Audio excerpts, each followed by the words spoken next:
this set, this kind of arrangement is understood or used by people. Okay. It will be little troubles will be there, but the things will go all right. Is the screen shared? Yeah, it is being shared. Yeah, screen is shared. Fine. Okay. So now, what we just want to do is like this today. In the syllabus that was run up, there is the first item. I have just tried to take an overview. Second is sources of forensic knowledge. That is okay. We had Pratiksha Anumana very briefly, but Shabda is the one that we are going to have. There are two types. That is the oral and the written sources. Okay. That part plus Vedas per se. What do they deal with is something we would like to deal today. The idea basically is what we said is the division, the structural division into Mantra, Brahmana, Aranyaka, Upanishad, this we have seen. Now, about the contents and the purpose, or let us say the utility of these divisions, this is what we will try to look at today. That is, these are containers of knowledge. Yes. Now, what kinds of knowledge and then what do the individual portions deal with? How do they deal with also? These two things. What do they deal with is one issue. Second is, how do they deal with? Okay. Is my video shared?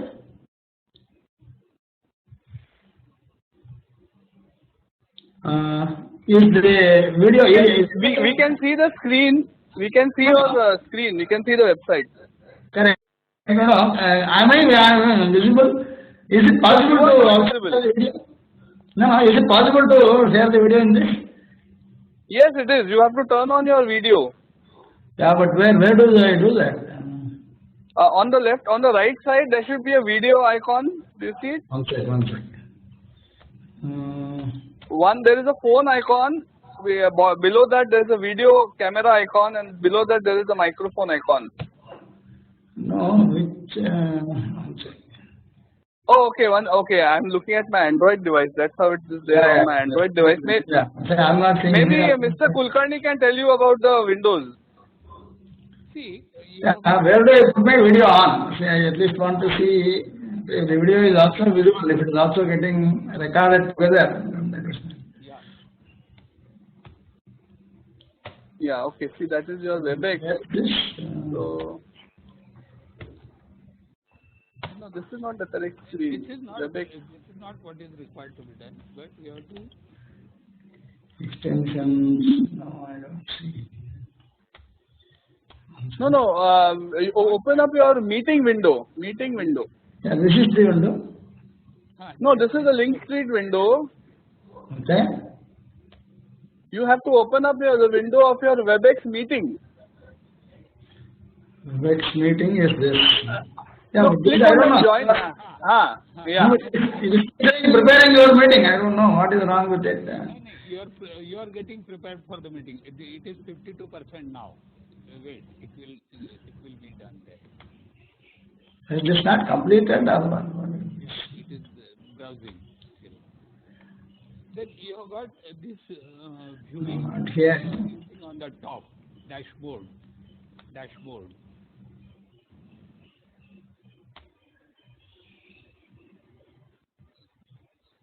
create. Yes. Now you are visible. Yes, sir. Now you are visible. Yeah, now you are visible. Fine. Okay. Yeah. Anyway, so This is okay. yes, now into this. Now this is the site based on which we will be discussing. So the idea is more. Yes, this is about the content and what do they deal with. Number one, how do they deal with what they deal with.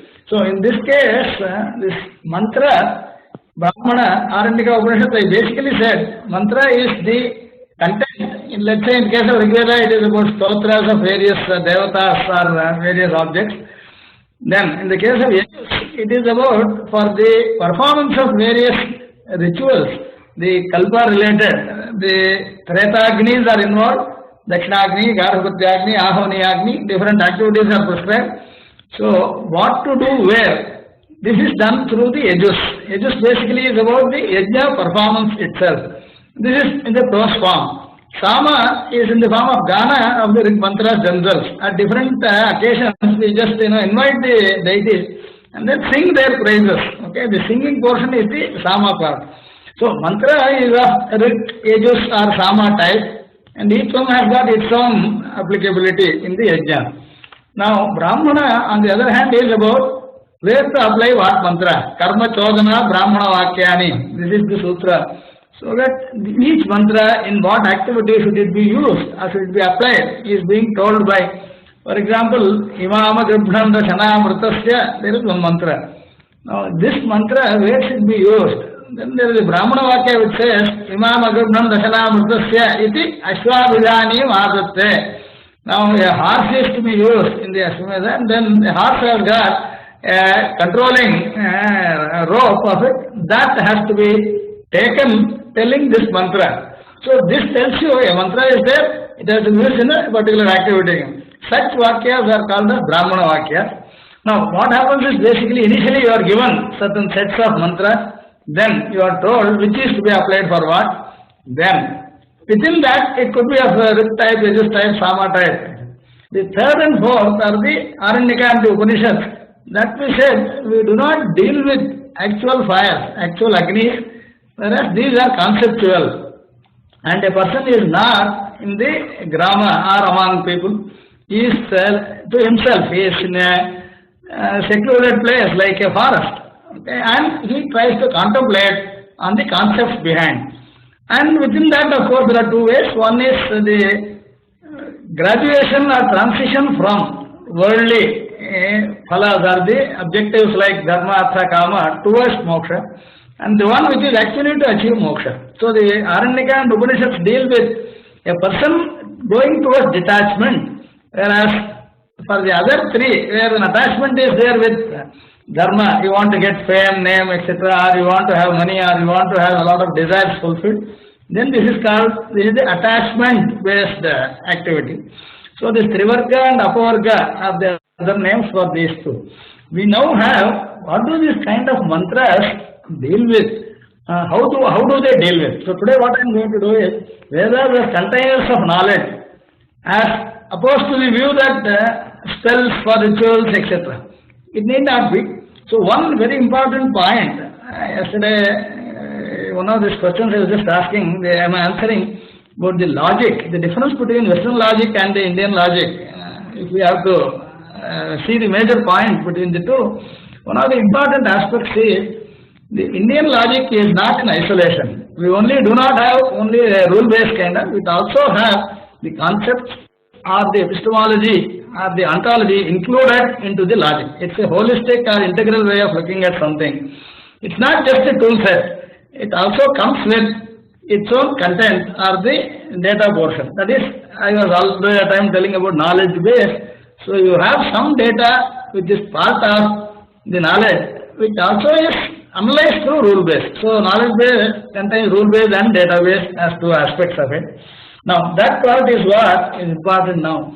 We now have, let us say, the Vedas, why were they initially started up, or why do Vedas exist? If we want to know, the Vedas themselves talk about the need for the Vedas for creation. The entire creation is through the Vedic mantras. This is one very important point to note. This is not just another database. This is an effective medium in the hands of the creator or the Brahma or the Paratattva, whatever is the ultimate reality. It uses these Vedic sounds. This is in the form of sounds, and this is used for creation. In this respect, it is not a text. Vedas are not a text. Vedas are not just a Pramana. It is a Shabda Rashi. It is a set of sounds which are effective and they are also efficacious. You utter certain sounds, then certain objects get created. This is what it actually means. Vedas also explained this. Brahma, when he had to create the various lokas, all that he did was he recited certain mantras, certain sounds of the Vedas. Now, Saha Bhuhu iti Vyaharate. Saha Bhumim Asujata. This is a very statement itself. Brahma mentioned Bhuhu. Then the Bhumi got created. He uttered Bhuva Sabhuva iti Vyaharate. Saha Antariksham Asujata.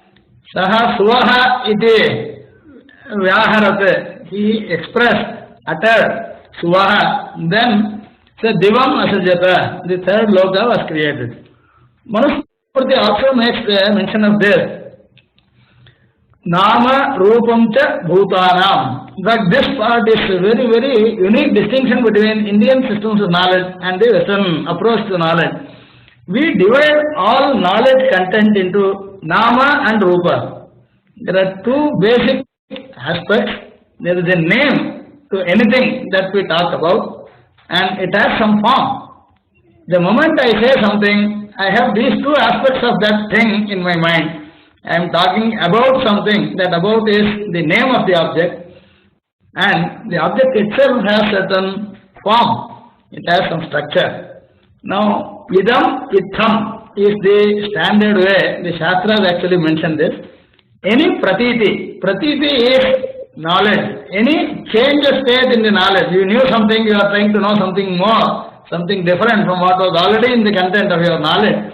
Then, idam is one aspect, itham is another aspect. Idam means this, or you point to some object, or you have some object in mind.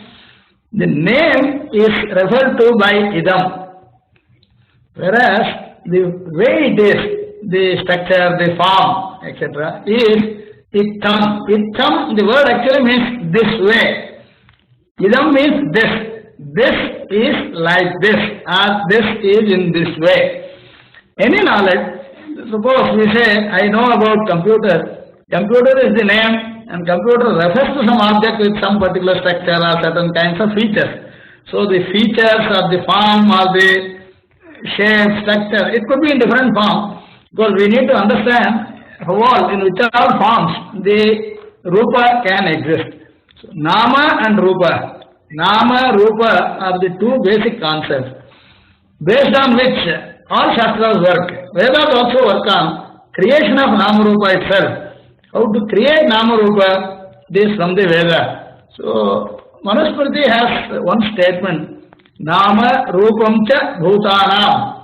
For all the bhutas, bhutas include even the elements, even the 5 elements. So, all created things are called bhuta, which were not there earlier. They had a time T0 from when they came into existence or came into being known, discussed about. That is bhuta. Yataha yato va imani bhutani jayante. Taittiriya Upanishad said, Brahma is defined as the source from which all these bhutas are created, are born, are brought into existence. Yena jatani jivanti, yat prayanti, abhisamvishanti, tad Brahma. So this, any entity, anything that we can think of must be talked about in terms of two aspects, Nama and Rupa. Nama refers to, how will you refer to that, what will be the name of that.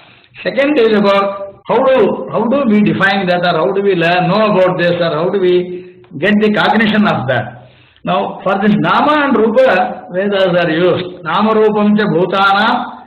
There is a third angle that he mentions. They are not created for no purpose. There is a need, there is a purpose for which any item is created or any item is talked about. So that purpose angle, Krityanancha Prapanchanam. Kritya is what is to be done with them. There is an object, this is in this form. What about it? Why do we have to know about it? Then it has its own purpose angle coming in. So, Nama, Rupa, Kritya. This is the third word used by Manu. Nama, Rupancha, Bhutana, Krityanancha, Prapanchanam. So, this Prapancha, as the word that we use for meaning the word, Prapancha in Sanskrit only means expansion or growing. Pra is an upasarga. It is a preverb used before the dhatu. Pachi is the dhatu. Pachi vistare. So expand, grow. Okay, that is the meaning of the root. Growing in a very large, huge form. That is from when nothing was visible, nothing was audible, nothing was discussable, that stage is called as pralaya. From that stage, when things come into being, and the entire universe comes into being, that is called prapancha.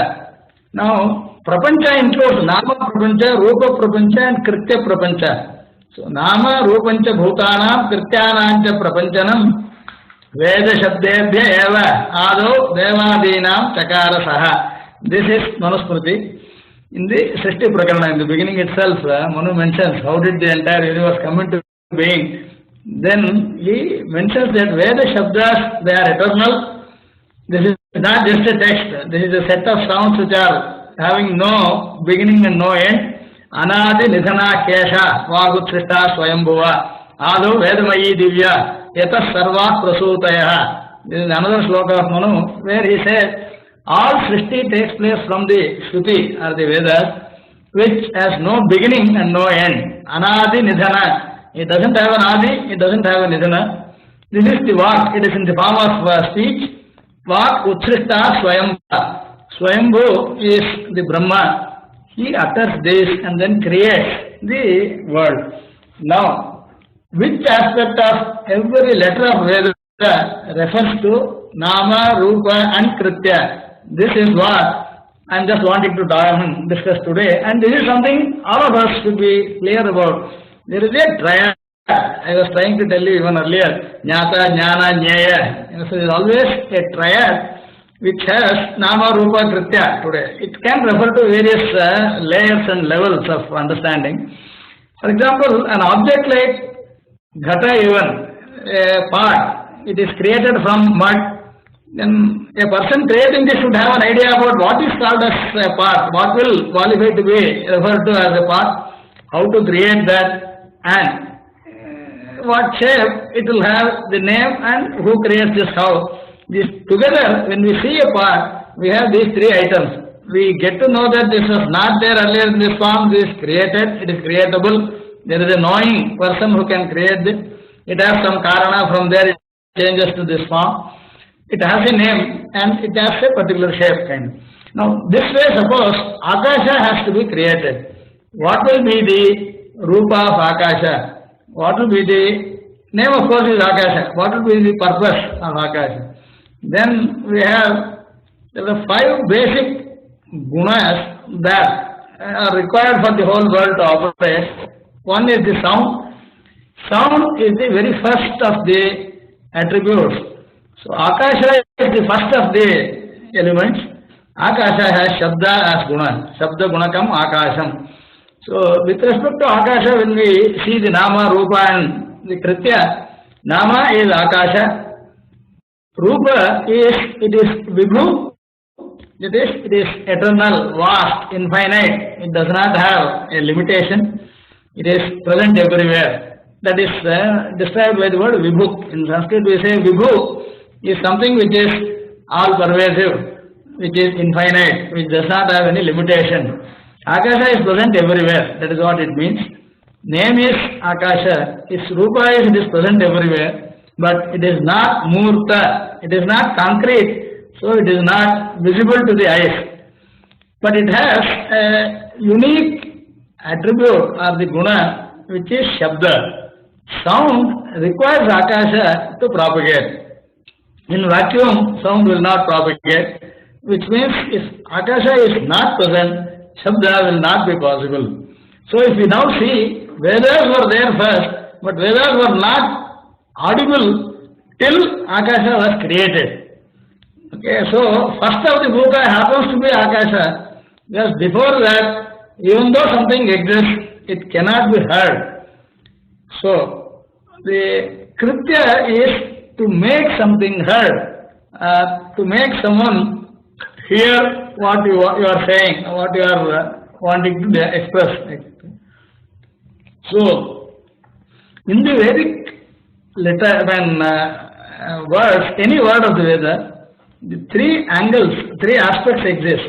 We have the vowels, we have the consonants, we have the swara.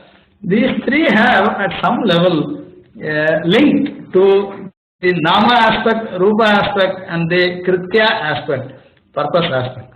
So when we divide this mantra, Brahmana, Arnika Upanishad, anywhere, a Vedic word, so long as it has these three aspects, it has got these three purposes to be served. It defines the name. In fact, Purusha Sukta, there is a very explicit statement. Sarvani Rupani Vichitya Dhiraha Namani Kritva Abhivadan Yadaste.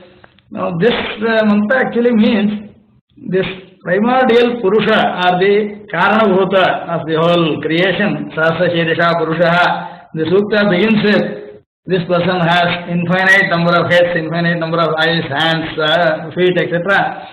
Sahasra Sahasraksha, Sahasrapat, etc. And he pervades Bhumi Vishwatva Vrutva Atyatishtate. He has been, even in places where there is no explicit object, he is present in all places. Such a person created this whole universe. So when he created, he initially thought of about the rupas or the forms. Sarvani Rupani Vichitya. Dhiraha refers to someone mentally is able to think of. It is like I was mentioning earlier also, when you build a house, you make out a plan for the future building. This building does not exist, it is in your mind, but at that time we call it as a plan. Or let us say you go to an architect, tell him the dimensions, the kind of entrances, the windows, the kind of dimensions, etc. We are trying to tell them which should be accessible from where, etc., etc. Now these are in the mind first, then we translate it into reality in the real world. So the Sarvani Rupani Vichitya is first we should know what to create. Even to create a potter should know how a pot looks like, how is a pot brought into existence, what is the raw material required, and what are the actions to be performed on the raw material to get the output that one wants or one is desiring to have. So this Rupa is the starting point. Rupa is mentally there. That is why Dhiraha is the word used. Dhira is Dhiya Ramate.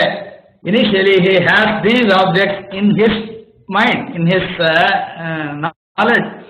It's now in a conceptual form. Then Namani Kritva. The second step is he also names. So that if you want to have differences between various objects, the differences are due to different applicability, utility, etc. For example, if you see today, automobile is one class of objects, let us say. In the automobiles, one can have multiple kinds of subdivisions made based on their structure's utility. See, something that can go on water, we will maybe call them as ship, boat, etc. Something that can fly, we will be calling it as aircraft and things like that. Something that can go on the land. And there again, whether it goes on rail or it goes on the road, etc., we will have different kinds of, the purpose is different, the shape is different, the name is different.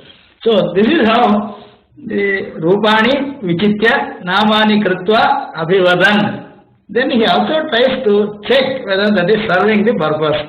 He created various objects. He gave knowledge to the Jivas. For example, Brahma, he taught the Vedas. That is what the Upanishad says. Yo Brahmanam Vedadati Purvam, Yo Vai Vedamscha Prahinoti. Parabrahma creates Chaturmukha Brahma, then he teaches him Vedas, he gives him Vedas. Using Vedas, Brahma is able to create the rest of the world. He is called as the Srishtikarta. Now the Srishti Jnana is transferred through the Shabda Rashi of Vedas. Now Veda Shabda Rashi is handed over. Vyovai Vedamscha Prahinoti. Tasmai Tamma Devam Atma Buddhi Prasadam. That Deva is able to create an expansion in the knowledge of the person already who is a sentient being. He is now given more and more input. Then based on this guidance, based on the ability given, Brahma is able to utter different words and then have those different forms spring up before him. But how should Indra look like? Who is an Indra? What are his capabilities? Or who is Vasishtha, Vishwamitra, etc. All of this, Nama, Rupancha, Bhutana, Krityanancha, Prapanchanam. Who will see which mantra also is decided in the Vedic path itself. There are different mantras seen by different people for the first time and then propagated.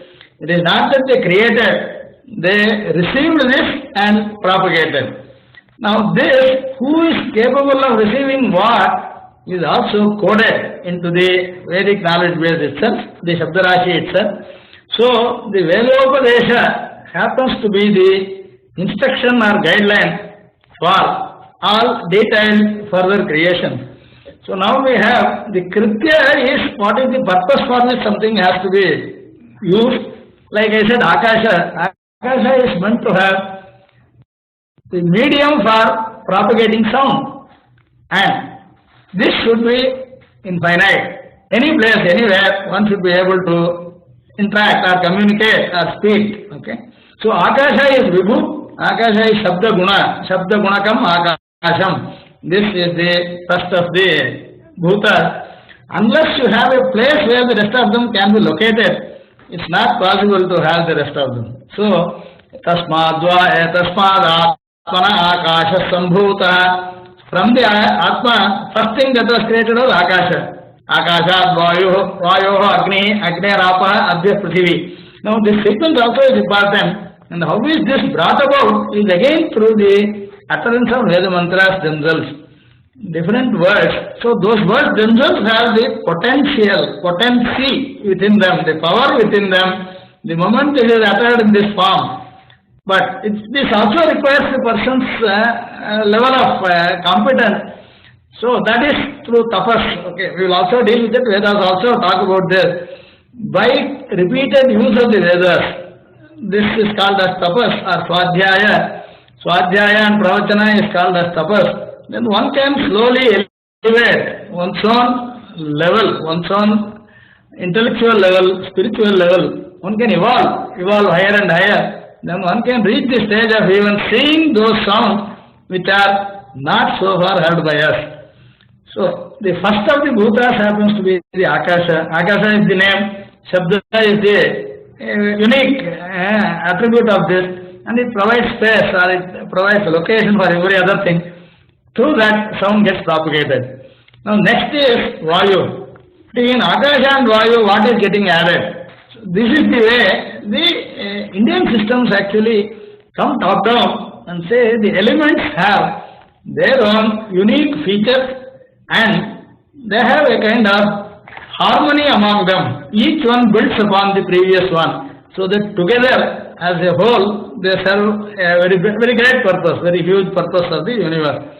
So the second happens to be the Vayu. Now Vayu again, it does not have a Rupa. Rupa actually means a form that can be seen by eyes. Akasha does not have a form that can be seen by eyes. Similarly Vayu also does not have a form which can be seen by eyes. But the Akasha can be heard. So the Shrotra or the ears happen to be the sense organ which is able to make us realize that sound exists. And if somebody speaks, you hear, then this is communicated through the Akasha being in between as the medium. So Akasha is realized through ears. Similarly now Vayu is realized through our skin. Okay, Sparsha is the asadharana guna of Vayu. Vayu is realized by touch. Okay, if the wind is blowing, then you get a feel. It could be cold, it could be hot, it could be neither. Ushna sparsha, Shita sparsha, Anushna, Ashita sparsha. Sparsha can be of three types. Water is having cold touch. Fire is having hot touch. Vayu is neither hot or cold, but it still has touch. It depends on what it actually blows or what it moves around. Based on that, it can be hot, it can be cold, okay, or it can be a mix of the two at various varying degrees. So now, Vayu is the name. Guna, asadharana guna happens to be sparsha, and its job happens to be getting the feel. That is, you have an object, you touch it and feel. Okay, that is it cold, hot, neither, etc. So this sparsha jnana happens through the sense of skin. Okay. Now there is a nama, there is a rupa, there is a kritya. When these words are coined, Akasha also has the meaning A Samanta. A means everywhere. Kashate. That is, it makes objects located in it, or it supports objects, so that one is able to see, touch, experience, know about objects. So the one that provides location or space for all other things to exist is denoted by its own name. Akasha is the name for that element, but the name itself is a meaningful name. It is a descriptive name, so that if we know the dhatu of that word, we will be able to realize the meaning with dhatu and pratyaya meanings put together. Kashate iti kashaha, asamantat kashate iti akashaha. That is the way. Similarly, vayu, vati iti vayuhu, va gati gandhanayoho. There are two activities related to vayu. One is gati, it keeps on moving, it keeps on traversing. Wind, that is, it's always in motion. Okay. Second, it carries smell, etc. Gandhana, va is the root, vati, vataha, vanti. So vati iti vayuhu, that which is blowing, that which is moving. Matarishya sada gatihi. One word to describe vayu also in the Amarkosha is sada gatihi. Is always on the move. It never rests. Okay. So now gati is one activity. Gandhana, that is, it carries various smells, etc. from place to place. So that suppose there is a sandalwood tree at a distance, but the sandalwood smell can be carried by the wind to even distant places. Shruti also Vedas use this example. Yatha vrikshasya sampushpitasya. There is a tree which has got fragrant flowers. Okay. A tree with fragrant flowers gets the fragrance of the flowers carried to long distances. Yatha vrikshasya sampushpitasya durat gandho vati. This vati word is used to denote the basic purpose or the activity of vayu. Vati iti vayuhu, we said. The Shruti says, how do we realize that air or wind has been blowing? If there is a fragrant tree, a tree with a fragrant flower, even at a distance, this fragrance is getting carried. So vayu carries this. So vayu also has the word gandhavaha, gandhavaha, gandhavaha. These are the synonyms of vayu in Amarkosha. So it has a name, it has an asadharana guna, sparsha. It also has an activity which is moving all the time and carrying smell, etc. Similarly, now the third bhuta. So every element even has a name, form and activity or purpose, kritya, defined from the Vedic sounds. They are created from the Vedic sound. And so the third of the bhutas happens to be Agni. Vayoho Agni. Akashat Vayoho, Vayoho Agni. But when Akasha had only sound and Vayu got the sparsha added, it becomes the second guna. It also has shabda but has sparsha added. So this is how, in fact, we call this whole process as panchikarana. Each element has its own individual guna, and when they are mixed together, all the five get transposed into all the others. So in the end, we have, after all the five elements are created, they are mixed properly, so that we get all the. One second. Hello.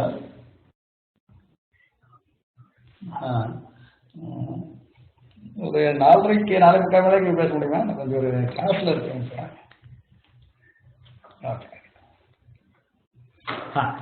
So, what I wanted to do is, the Vedic words have the speciality, unlike any other word. Veda, as the Shabda Rashi, has this power of defining the Nama Rupa Kritya of various bhutas, and we at least understand the very basic element, so that if these many abilities, these many gunas are given for anyone to use them the way he wants to, then we can realize the Veda at work in the actual world, though one need not know, one need not be aware of it. So the creation is explained through this kind of the Nama Rupa Kritya. The third one that I was saying is the Agni from Vayu. That is, we had the Shabda first, then Sparsha. The third one is called Rupa itself. Shabda, Sparsha, Rupa is the third. Agni has got the unique attribute or property of form. Form that is visible to the eyes. Now, the first of the elements, Akasha, was experienceable only by ears because it propagates sounds. So, through the Shabda Guna, we are hearing things and then we are able to realize that there should have been a medium for this, and so Akasha is now inferred through, though because it cannot be seen by our eyes, we infer there must be an Akasha because there is sound coming in. Someone is speaking, he is at a distance, I am able to hear a sound, which means it should get traversed, it should be carried by something, some medium. And so the medium carrying sound happens to be the Akasha. So now ears are the sense organ that actually makes us realize, yes, such a thing exists. With respect to Vayu, we said it is the skin. With respect to the Agni, eyes are the sense organs. By sight or by vision, we are able to see. For example, fire is seen, sun is seen, moon is seen, stars are seen, lightning is seen. But Upanishad Vedas mention about five, individual forms of the Tejas. Tejas is the general word for this. Agni is one of the forms, but Agni itself means Tejas as a Tattva. Tejas is present in Surya, Chandra, Agni, Nakshatras and the lightning. These at least see, Natatra Suryo Bhati, Na Chandra Tarakam, Nema Vidyuto Bhanti, Kutoyam Agnihi. In Gita also this is said, Upanishad also has this mantra. So, the place where the Lord resides eternally, a place called Vaikuntha Loka. So, this Vaikuntha Loka does not have a sun, it does not have a moon, it does not have fire, it does not have lightning, it doesn't have fire, but it is all the time Jyotirmaya, simply because the Paramatma is Jyotish Swarupa and it is reflected in every object. Tameva Bhantam Anubhati Sarvam Tasya Bhasa Sarvam Idam Vibhati. So the third of the elements is the Tejas Tattva. Tejas is having different names. Tejas of different types exist. Agni is one kind of Tejas, Surya is one kind of Tejas, Chandra is one kind of Tejas, etc. All of them are visible to the eyes. So the Rupa is the Asadharana Guna there. Then their activity is warming up and making it known. Ushna Sparsha is one of this one. Ushna Sparsha is necessary for energy, for being able to sustain, live, breathe, etc. For various such human activities, life activities, the warmth is required. The Tejas or Ushna is required. So this is life sustaining is one of the activities. Pranana is the word that we use. Second is Jnapana. You can know about things if there is light. See, in darkness you are not able to see different objects. The moment there is some Tejas, you bring in a lamp, let us say, then things become visible. Lamp is now one of the instances of the Tejas Tattva. So now we have Rupa is the Asadharana Guna. We are able to realize through our eyes. And of course, among all the five, the sense organs, Grana, Rasana, Chakshus, Tvak, Shrotra, of these five, Chakshus is the one that is most predominantly used by living beings. That is why we say Sarvendriyanam, Nayanam, Pradhanam. Among all Indriyas, eyes are the most predominant, most used or most required kind of thing. So, we now have Tejas. Having the name, of course, will be Surya, Chandra, Agni, Nakshatra, etc. So, Tejas is the name, the Guna is Rupa, and the activity is to liven up, to, let us say, give necessary warmth for life, plus to get knowledge through seeing, vision. Okay. Now, after that, we have Jala, of the Apaha, Agner Apaha, that gives the taste, okay. The Asadharana Guna is taste. If you see various kinds of the grains that we use, rice, wheat, etc., all these parinamas are the evolutes of water in different form through agriculture. you have trees, plants, etc. All of them, say different kinds of fruit, different kinds of taste of them. All of them are variations of the basic guna of rasa that is available from the water as the element. Now this has got, name is jala or apaha, guna is rasa, and its job of course is sustain everything.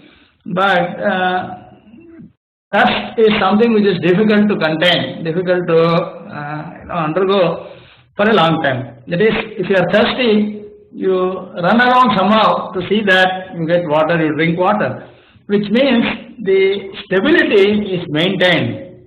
Of course, even biologically we say the body has got maybe 70% of water in different forms in the body, like blood itself is the variant of the Ap Tattva or the Jala Tattva. So now for each of these, the Vedic words have their own swaras, their own way of uttering so that these get created. So Vedic words are not like any other word. And why we did not have the written tradition, or we do not encourage so much writing and reading, okay, as opposed to hearing and of course orally transmitting, is simply because some of these kritya, some of these activities require to be told in a particular form, particular ucharana. The ucharana is not possible to bring it down in writing. It requires to be spoken up in certain form. That brings in the emotional angle, emotional aspect or the value to that. It's difficult to have a notation. Okay. In fact, even in music, if someone were to see, let's say in Carnatic music, and there are very elaborate sets of ragas, etc. Not all the content of a good kacheri. You are listening to a good vocal recitation, vocal performance. It's not possible to write it down, even with sophisticated notation scheme. It won't convey the live part of the bhava, live part of the emotional angle. You feel happy, you feel part of the world described by the lyric, and you don't even realize your surrounding. To this extent it is possible because it is hidden in the sound itself.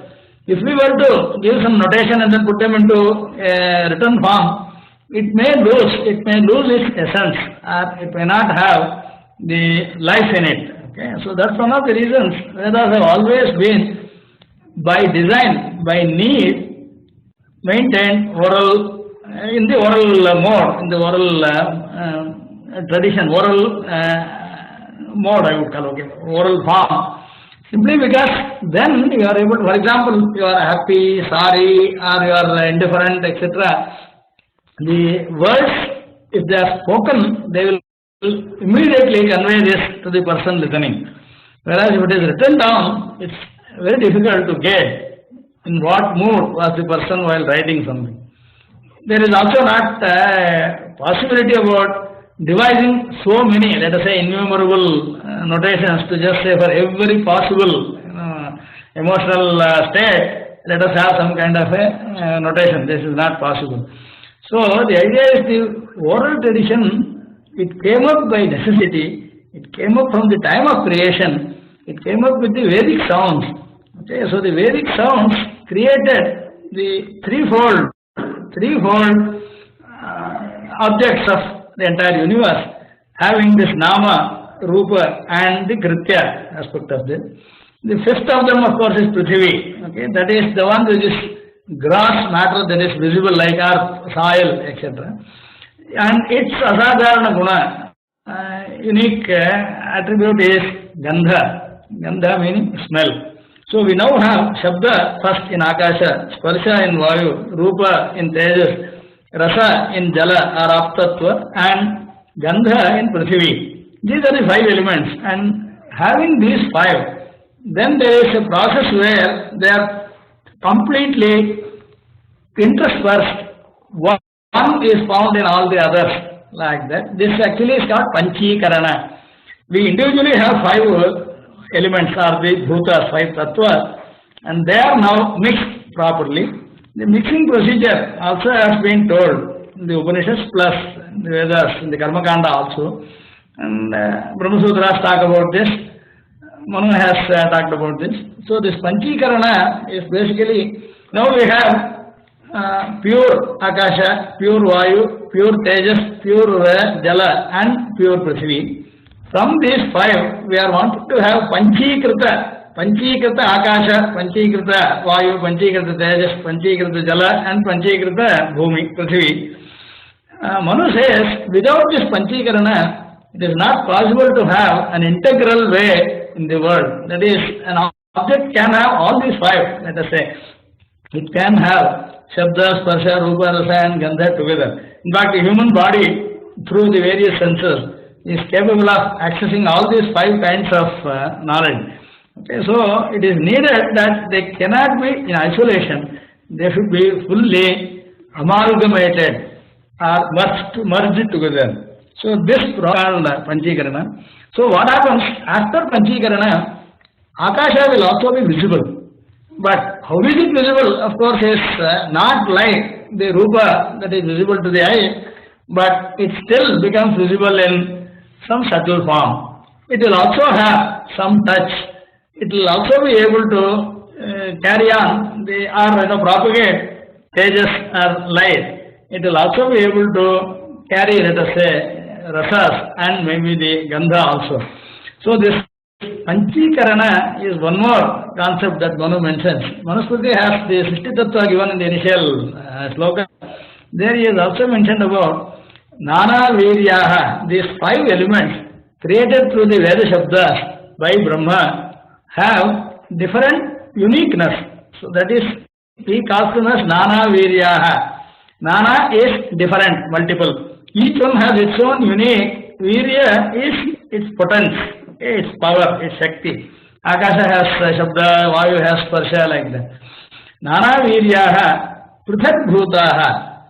Prithak is in isolation, in separation. Without coming into contact with the rest of those four, if each element is to itself, then even though it has its own unique attribute, it has not been effective to be used by people, to be effectively helpful in the universe. Nana Viryaha Prathak Bhutaha Tataha Te, after their individual creation, without coming into contact with each other, without merging with each other, they could not become useful to the Praja, to the living being. Nana Viryaha Prathak Bhutaha Tataha Te Samhatim Vina. Samhati is the word he uses. It is merging, mingling together. Without mingling with each other, Samhatim Vina. Nashaknuvan Praja Srashtam. Brahma could not create from these individual five bhutas alone in isolation. He could not create the different living beings. Creating living beings means creating different bodies for them. Devatas have certain kinds of bodies, Manushas have another, the Pashus have another, Pakshis have another, the plants have different kind. So the Panchabhuta has to be available together to make out the body. That is called as the Bhokta. That one will have Sukha Dukha Anubhavas. So such a person in body will be able to have the experience of pain, pleasure, etc. Or it could be Bhogyas. Suppose the fruits, etc. Fruits of the trees, plant, they become Bhogya, that can be eaten, that can quench the thirst, that can quench the hunger, etc. So Bhogya, Bhokta, and Bhogopakarana. There could be different sensors, different kinds of objects which are useful for, that is, various implements, tools, etc. These are required for the world to work. Bhokta is required, Bhogya is required, Bhogopakarana is required. From the five elements to create this Bhogya, whatever Bhoga, Bhogya, Bhokta, etc., these five elements in isolation were not capable of getting converted into this Bhoktru, Bhogya, Bhogopakarana, Rupa, Prapancha. So what was done was to get the Samhati, their combination. So then what was done was, these five were brought together in such a form that each one is present in every other four. Out of these five, every element is also present in the other four, besides itself. So then how is this division done? Then it says, each bhuta will have 50% of itself. Now, during Panchikarana, Akasha is split into two. Every bhuta is first split into two halves. one half remains itself. In the second half is split again into 4 parts. Okay, so we have 12.5%. That way we have 4 pieces in the one half. The other half remains as one single half, one semicircle. Similarly, is done for all the 5 bhutas. Every bhuta is split into 2 halves first, and one of the halves of each bhuta is made into 4 more equal parts. Now we have Akasha, one half as Akasha itself. Now for the other half of the Akasha, we take one slice of every other 4 elements. That is 1/8 of Vayu, 1/8 of Tejas, 1/8 of water, and 1/8 of Prithvi is added to half of Akasha. Now Akasha after Panchikarana will have half or the lion's share of itself, whereas the other half is composed of equal components of the other 4. This is true of every 5, each of those 5 elements. So Prithvi also after Panchikarana will have 50% of Prithvi, then 12.5% each of Tejas, Jala, Tejas, Vayu and Akasha. So this combination in all bhutas of the other 4 bhutas is called as Panchikarana. Dvedha bhutani bhitva. First what he does, splits every bhuta into 2 halves. Dvedha bhutani bhitva. Punarapicha bhinatti ardham ekam chaturdha. Then one of those ardhas is split into chaturdha, into 4 parts we create for every bhuta. Then taihi ekaikasya bhagaihi itara samadhikaihi vyojayat ardham ekam. One's half and the other half made up of 4 1/8 portions of each of the other 4 individual elements put together form. All 5 elements have all the 5 elements in them. But how are we to talk about Akasha, Prithvi, etc.? Whichever has got 50% of it is talked about as that Tattva. It's not when it is 100%, it is only when it is 50% of it. Now, by this Panchikarana, what happened? Anaviryaha prasabhutaha tataste samhatim vina nashaknuvan prajasrashtam asamagamya kritsnashaha. These are 2 words Manu used. Samagama is one thing, kritsnashaha is the second. Each one is mingling with the other 4, not externally but internally. This is what it is. First bring them all together, then see that they enter into every other. So this samagama and kritsnashaha, asamagamya kritsnashaha, kritsnashaha samagama is now further you cannot have pure 100% Vayu to be separated out from the different objects in the world. It's not possible anymore to get the pure 100% Vayu or 100% Tejas, etc. To that extent they are properly merged. Once they are merged, then it is possible to have this Panchabhautika Shariras to be created. All bhutas are present in varying proportion. Based on the proportion, of course, whether this is seen, heard, touched, etc., that is decided by the predominant portion, whatever is the lion's share or the 50% portion of it. Now, for each of these, we require some sounds which are used by Brahma, and those are Veda Shabdas. So, Veda Shabda is not like any other Shabda. Veda mantras have power in them, power to create objects, power to create attributes to those objects, power to make them be of some utility. So this Nama, Rupa and Kritya, this is why Dr. Manu said Vedas are necessary, Vedas are helpful for creation, and the creation out of Veda Shabdas is well determined to see that the different Purusharthas can be achieved by people. That is why Veda is able to guide us. You want to get Dharma, you want to get Artha, you want to get Kama, Moksha, etc. Follow this procedure, do this, avoid this, etc. Because this entire thing is based on the very sound of the Vedas themselves, right from creation. So it is pervading all through. So such a sound or such a kind of word we do not have elsewhere. So Vedic words should not be called as words. They are just called as Shabdas. But they have a lot of meaning, they have potential. There the meaning is inbuilt. The word is capable of creating the object meant by that word. In the rest of the languages, it is a convention. Okay, English-like language, or even let us say someone creates Esperanto kind of language. Tomorrow someone can have a new networking language, universal networking language somebody wants to create.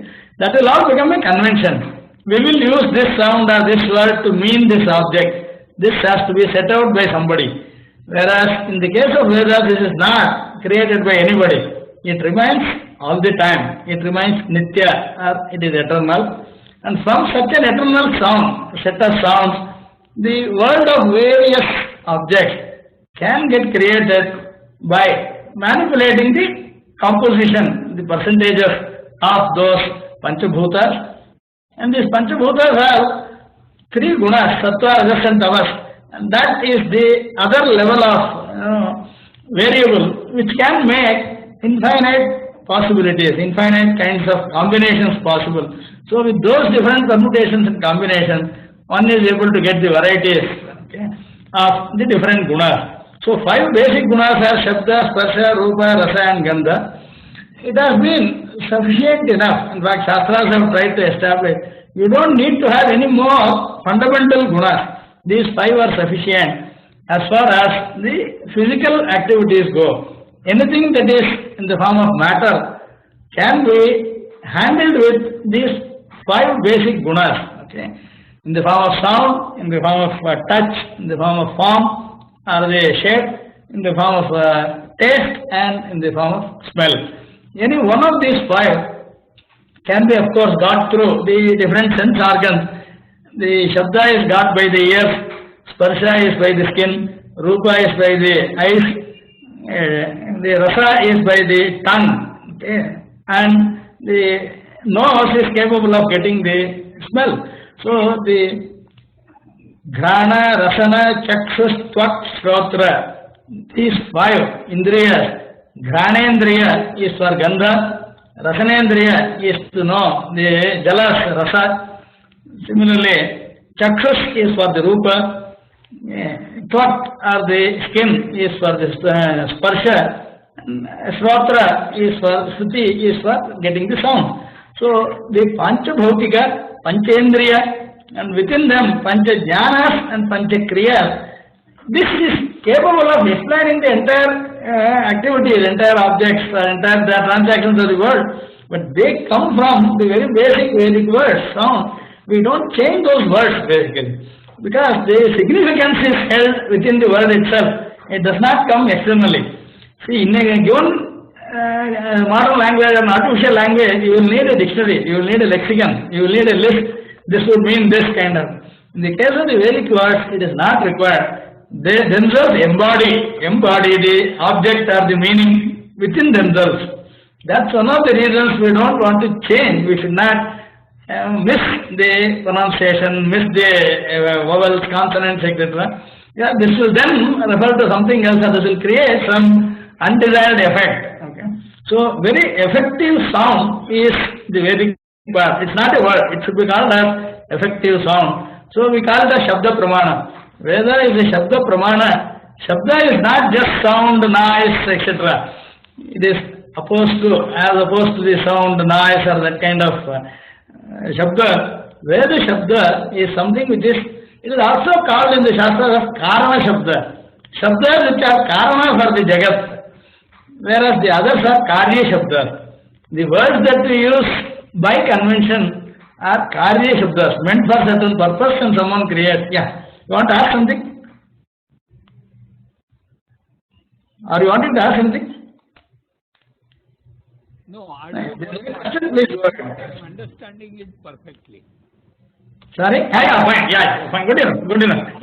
Yeah. No, I wanted to trace the concept clearly so that what would happen is we have so much reverence, respect for Vedas in our tradition. Why? Is it justified? Someone were to know.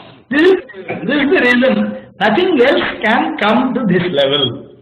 And then, of course, how to benefit, how to propagate, how to protect, how to preserve, that becomes the kind of purpose. It's one of the purpose in life to carry on the lamp, the light of wisdom, knowledge to coming generations. And this is what the great Upakara all our Maharishis have done.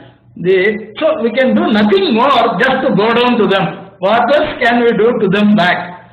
See, we cannot do anything to our acharyas except being grateful to them, except being, devoted to them, being, happy that, yes, being proud that they were our ancestors and then we belong to such a great lineage kind of thing. So, but the understanding is important. Without knowing, we will not be able to experience the power of the tradition. Okay. So, why Vedas, why Mantra, Brahmana, Anandika, Upanishad, why Rigveda, Sama, Sarva, etc. This is what I am basically wanting to cover. The whole idea is not a single thing can be taken away. Whatever is the minimum most required has already been established, it has been handed down, it has been explained. We will not be able to remove something, we don't need to add anything more. So to that extent, this has been drawn out. In fact, that is why I call it as top down. Here it begins with, the Upanishads ask the question, King Karanam, Kutasma Jataha, Jivamakena, Kvacha Sampratishtha, which is the source, which is the reason behind the entire world. From where did we come? Where are we living? Where do we go back? These kind of fundamental questions were the starting point. From then they did the tapasya, and by very concentrated, rigorous contemplation by dhyana, they could be at least able to receive this kind of eternal message. And that is how the Vedic sounds or the Shabda Rashi has the purpose when it is handled in the oral mode. Suppose we write it down, we will lose much of the effect of this. It is not possible to write fire on a paper and expect that to glow or expect that to burn something. It won't even burn the paper it is written on. If fire were to be actually effective, you can't write it on a paper. The whole idea is, where is the difference between writing and speech? This part has to be clearly understood. Speech is the necessary mode for communication when it has to be effective. Writing is a substitute. Writing is a substitute. Writing is having its own dilution. It will not be able to preserve the complete features of the speech in writing. For example, children, when they see the parents talking to them in different tones, they are able to make out the moods of the parents. Are they happy? Are they angry? Etc. This is possible to be known just by the way the sounds are used. I don't think it is possible to write it down to mean those different kinds of feelings. Okay. So, for example, you blame, you accuse, you admonish, okay, you criticize, you condemn somebody. The words are not different, but the way it is delivered is different. You praise somebody, you appreciate somebody, you applaud. You can use the same word, but the effect is, the bhava is through the way the sound is transmitted. The way the sound is actually intoned. The tone of the sound makes out the bhava. The tone cannot be brought down in writing so easily. And there are many varieties of the tones, and for each one of them it is not possible to find out notation. And more importantly, sorry? Yeah, anybody saying something? No, there may have been some background noise. Okay. So the question is, the oral tradition is important because the creation itself happened by uttering. Vyaharat, bhuriti vyaharat, bhuvaiti vyaharat, suvariti vyaharat. Vyahara is expressing, speaking out. By speaking out these words, these objects were created. So the speech-based creation makes it necessary that Vedas, being the source of all the speech, are spoken. Even if they are written down, let us say, for you may forget sometime, and then to remind you, this may help, but it won't help you for the purpose of applying that. It can only help you in case the sequence is forgotten. Probably a written source can be a supplement to you. Suppose there are 100 mantras, one after the other you need to recite. You get some doubt, or you just try to miss from the third, you have gone to 10th, let us say. Then maybe a written thing can maybe bring you back onto the track. So the reminding portion may be the benefit coming out from if something is written down, not the effect that is to be coming out of uttering, the effect will not come out by writing something. Okay, even if we were to write, but in the Ramayana, Valmiki wrote the Ramayana of 24,000 sloka, and in the end, he has mentioned in the Falashruti, Bhaktya Ramasya Etemam Samhitam Rishina Kritam Lekhayanti Hacha Naraha Tesham Vasas Trivishtape. If people having bhakti in Rama write down Ramayana also, they will get the Swarga. This he has mentioned. Then he is writing not effective. Then the answer is in that sloka itself. With bhakti, if you write down, you will be telling and writing. So what happens is, you are giving another share. You are propagating this to another person. You are helping it in case there is some forgetting or if there is a need for reminding. But with bhakti and with telling it out, even mentally, while writing, you cannot be doing without dwelling on what the word you are writing. So for writing also, one has to dwell on the words, one has to dwell on the sounds of this. Even mentally, suppose in the mind also at least this is running, then you are writing this. So Bhaktya Ramasya Ye Imam Samhitam Rishina Kritam. This is written by Valmiki Rishi. Lekhayanti Hacha Naraha. People, if they can write Ramayana also. Tesham Vasaha Trivishtape. So a writing which can be beneficial is only that which is backed by the sound being known, being thought about, and not just plain isolated writing. Okay. So the written mode has certain amount of dilution in the power, dilution in the content, and maybe it brings an ambiguity. A written thing can always have multiple meanings possible. Unless it has been rendered, unless it has been spoken, the clarity will not come. The decision may not be possible to be made. Okay?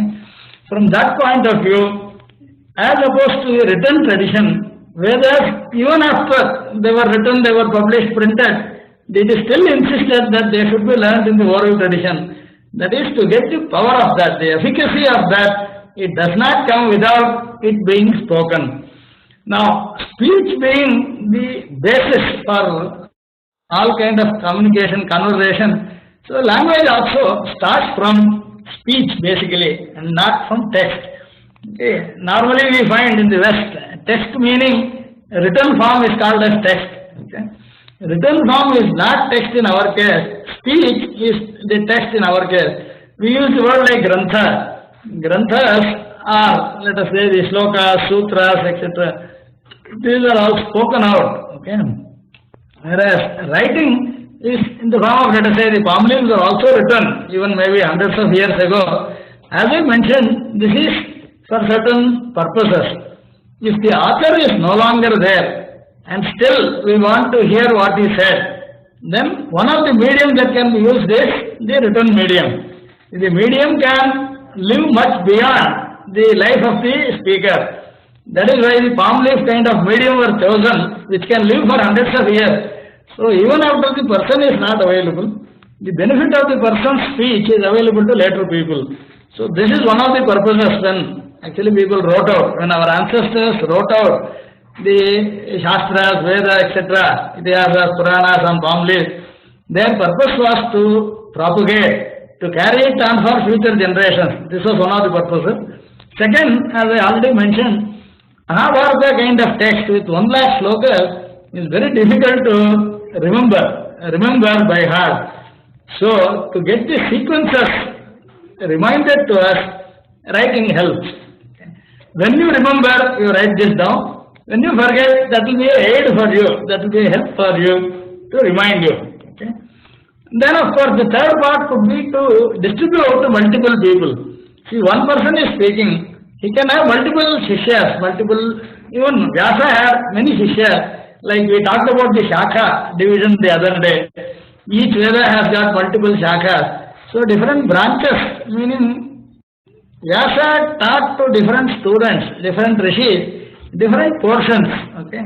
Now, each one can share the others, even though not in the oral form directly, then the writing becomes of use. Okay. So, it is always purpose driven to support, to supplement, to augment the oral tradition. So anything written in the tradition has always been as a supportive, auxiliary activity to the oral or the spoken mode, and not as a replacement or substitute to this. And no day it can be substituted. This is what we need to be realistic about. Simply because the efficacy remains in speaking it up. Okay, then only the power comes out. Now, in the last 10 minutes, I'll now link them up to the way every letter is written. For example, here I have Ishe, Torje, Tva. This is how the Yajurveda begins. The very first word is Ishe. Okay, it has got two letters, it is one pada. Ishe is the first pada. It has got two syllables and it's one word. Now, I, when you see in this case, it is visible or maybe I'll make it a little bigger. Yeah, I'll just try to take this down. Yeah, now, I am now talking about, say, this very first letter I. Okay, I has got a horizontal line at the bottom. Okay.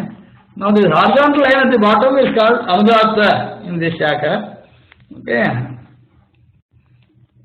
Now E is a vowel. E has got Anudatta as the swara. Okay. Now this is the content of the very first character, first letter. The second letter is She. Okay. Now She has no external marking. It does not have any line bottom or top, but what is not marked is one of the two swaras. Udatta is not marked. Prachaya is another swara. I will also deal with that. Next time when I will take up this individual swara just to mention how meanings are conveyed through the swaras. And even in the normal speech, even let us say we speak English, there is this effect of the stress or the emphasis on different aspects, which is actually codified in the case of Vedas. So it is important to understand how Vedas have classified swaras and what is the utility or applicability of that outside of Vedas. As a concept, we will now see how they can be useful. From that point of view, I will be just explaining. So this She is not marked with any external notation for this swara, but still it has swara. In this case, it is Udatta swara. It has got a vowel A and it has got a consonant Sha. Sh plus A and Udatta are the three components in this. In the first case, there are only two components. A pure vowel will not have a consonant, so it will only have two components. Pure vowel will have vowel and swara. Udatta is swara as the two components. Whereas a composite vowel, that is a vowel with a consonant, is a composite vowel. Like She, Tvo, Je, etc. These are all composite. They have both consonant, that is Vyanjana and Swara. Ach and Hal are both there. And in all cases, there will be Udatta Swara. Every letter of Veda will have this. Now, E has a vowel and a Anudatta Swara. She has the Vyanjana of the consonant, A as the Swara of the vowel, and Udatta as the Swara. Now, even at this level, if we now see, what do they talk about? Now, I was trying to tell you earlier, Nama, Rupa and Kritya are the three basic aspects of any object in the universe. Now, among them, vowels, consonants and accents, they correspond to these three aspects of any object.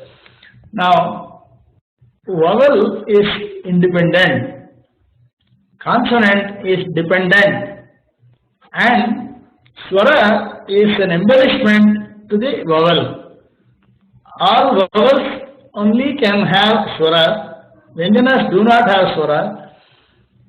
Vowels can have an embellishment. Vowels are independent. You don't need a consonant to pronounce a vowel, whereas a consonant requires a vowel to be pronounced distinctly.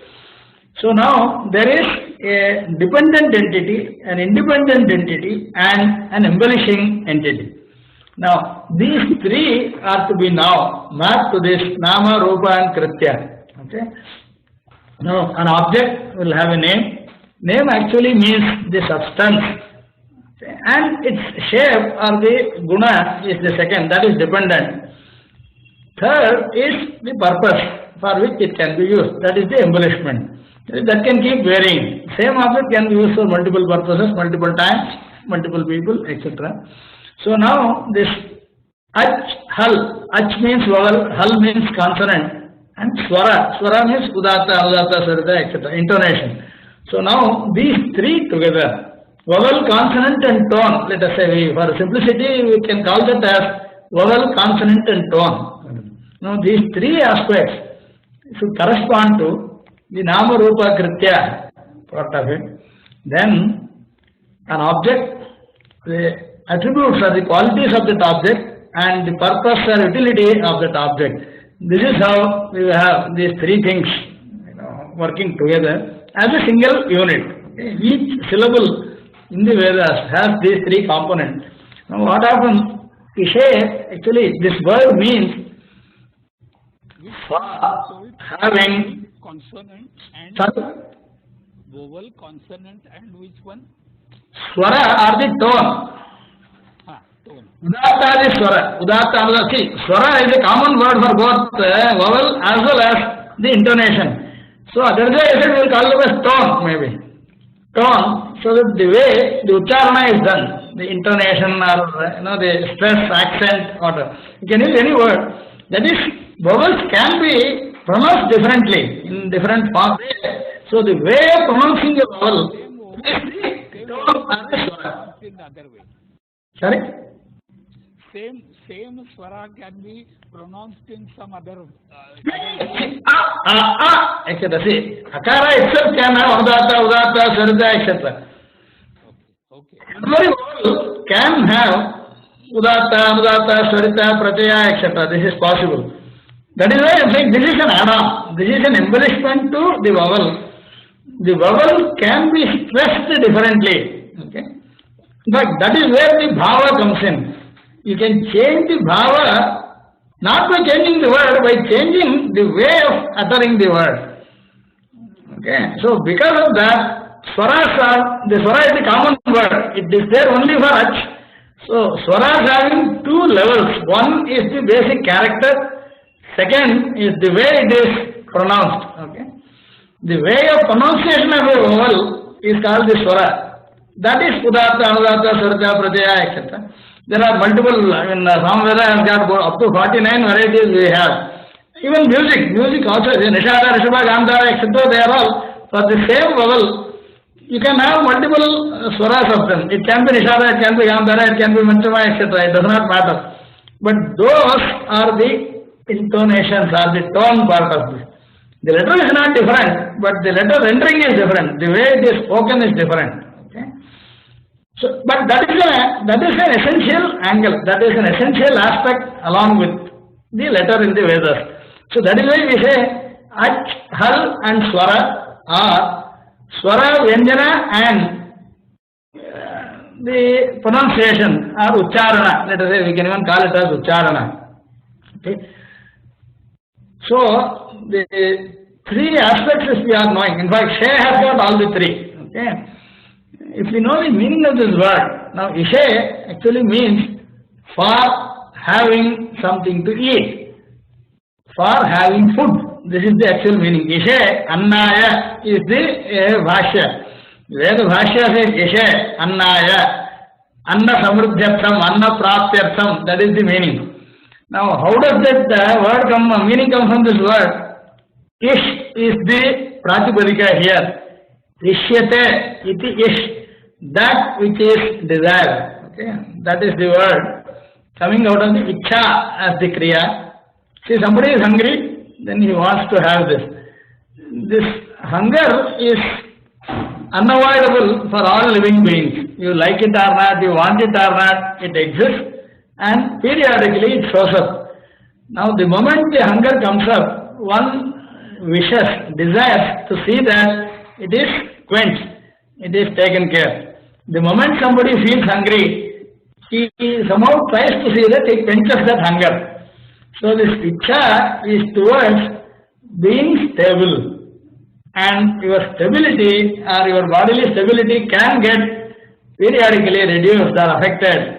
So that which cures the ichha of bubhuksha or the hunger is called as Anna. Anna is the solution to this.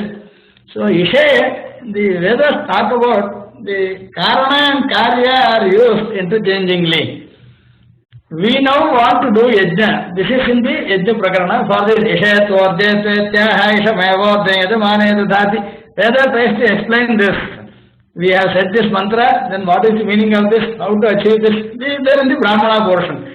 Now I am taking the mantra. The mantra has this word. There is a Brahmana which tries to tell you how to understand this and how does this come. Okay? So, this way, the word ish has got Chaturthi Vibhakti, it ishav ishaha, isham ishav ishaha, in that isha, idbyam, idbi, ishe is Chaturthi Vibhakti Ekavachana. So, ishe is a noun with ish as the base and Chaturthi Vibhakti Ekavachana. It is an Abhusalinga Shabda. Okay. Now, ishe meaning in order to have food, sufficient food, so that we will not be hungry. Because the fourth Vibhakti, Chaturthi Vibhakti tries to tell us the purpose, Tadarche Chaturthi. Now, this much is contained in two letters, but then they also talk about sources of something, the solution to something, and then the relationship between them, within them integrally. And similarly, everybody, Urja also is similar. If you understand Ishe, Urja is understood, Mahe is understood, different dhatus, different activities, but the system of the setup, very, very standard and simple. And it has got these basic three units. Okay.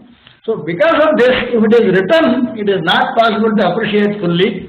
So, as against the written tradition, the oral tradition is always necessary. It is mandatory to get the results, the desired results. Okay, you can get an idea about what it is by writing, but you will not be able to get the exact benefit. This you can have a recipe book for cooking, but the book does not cook and get you the food. Okay. So writing and speaking have their own difference, and speaking is primary. Speaking is important. That is effective. It is helpful in some sense, like I mentioned, for various purposes, fine, writing has been brought in. Volume is one of the reasons. If two voluminous things are there, then writing can be helpful. Like I said, for reminding, because memory gets limited, and then the help is taken from the written mode. Okay, writing also was done by our ancestors. I am not saying no, but they still insisted, they still propagated, taught it through speech only. Only then the bhava can be understood. Okay.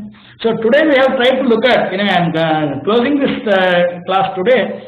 Vedas, the mantras, Brahmana, Aranyaka Upanishad have threefold division.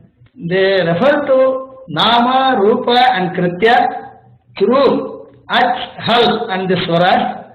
And we spoke to good detail about the five elements basically, to understand Akasha, Vayu, Tejas, Jala and Prithvi through their combination, the Panchikarana, so that how they can be effective and how are they understood through our five Indriyas, the five Jnanendriyas through which we get the knowledge about them. Then of course the Karmendriyas help in using them.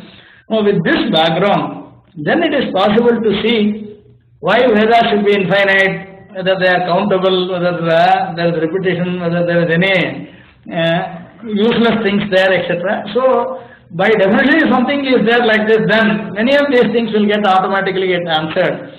We will also, of course, take up further. So, as containers of knowledge, this can embody within it the universe right from creation. Okay, this is what we have covered today. Then we will go to the other shastras which will help us actually use this.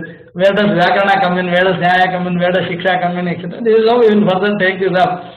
To complete this different structure of knowledge, we have had this elaborate scheme, but the entire thing is rooted on Vedas.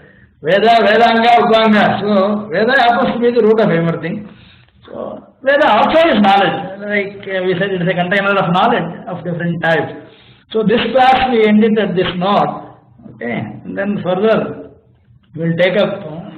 Anyway, I'll try to follow this as much as we have. Veda and Yajna is one of these. Then science and technology. So the purpose part, when we come in, we will take up why Yajna is the word used in the Vedas. And that is how we will proceed. In the coming classes, we will cover many of those aspects. And of course, you please go to the website, and if anyone has difficulties, etc., let us see.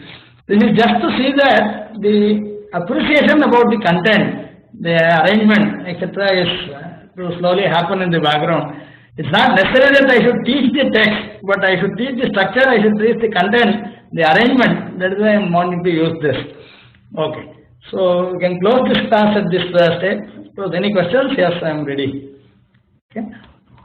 Yeah, before we end, I just would want to, can you recite this particular mantra that was there, so we understand the notation? Yeah, so see, yeah, this this much is needed. See, where there is a repetition, so wherever you have the bottom horizontal line, that is Okay. lower tone. That is anudatta. Nichaihi anudattaha. This is what Panini has said in the sutra. That which has a lower stress. The word is spoken. That is Nichau Rishubha Daivato. Among the Saptaswaras, Rishubha and Daivata are Nichas. That is, they come from anudatta. Uchau Nishada Gandharo. The She, J, Vayava in that ya. Then in the Upayava also ya. These are this She, J, and those two yas are udattas in this. And udatta has, it gives rise to Nishada and Gandhara among the 7 swaras. Uchau, Nishada, Gandharo, Nichau, Rishabha, Daivato. This is Panini Shiksha. Panini has tried to give the mapping between the 3 swaras of Veda to the 7 swaras of music. So there he has said, Ucha meaning udatta, Ucha udatta. It is higher tone, top tone. The body will get elongated. There are also a lot of description of how someone has to utter every one of this. I will also mention about this when we take the phonetics. When we take up Shiksha, I will talk about the Varnochara and Varnotpatti. Okay. Then we will be able to get more details onto this. Yes. She, J, etc. These are Udatta. Udatta meaning you should be attentive, the body will get elongated, etc. Now, that gives rise to Nishada and Gandhara. The third swara is Swarita. Now, what you see the vertical line on the top is this Swarita. Twa, va, etc. Torje, twa, vayavastha. It begins little higher than Udatta. It hears little higher than Udatta, but it will die down after that. It is not stable at the higher level. It's a transient, it's something like a transient peaking and then of course dying down. Okay. So that is the Swarita part. Now, Swarita gives rise to Swarita Prabhava Hete Shadja Madhyama Panchamaha. So Shadja, Madhyama and Panchama, the Saptaswaras are coming from Swarita.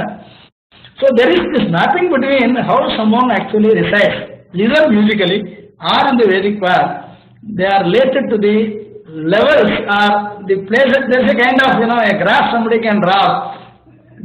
Some baseline you take, something is below, something is above, something is at the base, kind of that.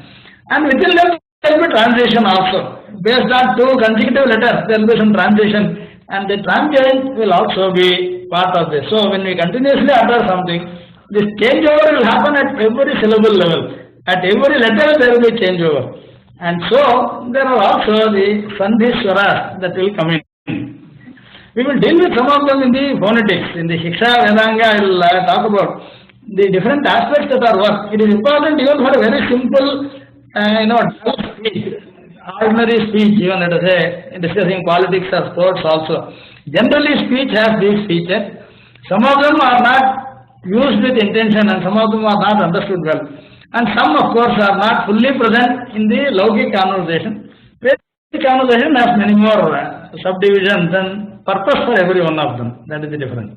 Yeah. So, writing below, above, or leaving it without any marking are these 3 references to below the baseline, above the baseline, and maintaining the base kind of thing. And within them, of course, transient is another aspect, that is the Swaritas. Fine. Anyway, in phonetics we will deal with a little more detail. Okay. Okay. Yeah. Okay. Yeah. Sir. We will close this. Thank you. Yes. Thank you, sir. Excellent session today. It was Sorry? really good exercise. It was really Excellent good session. Yeah. Good. No, we need to concentrating on issues. So that's the point I was trying to look at. Yeah. Thank you. Oh, okay. See you again. Thank you.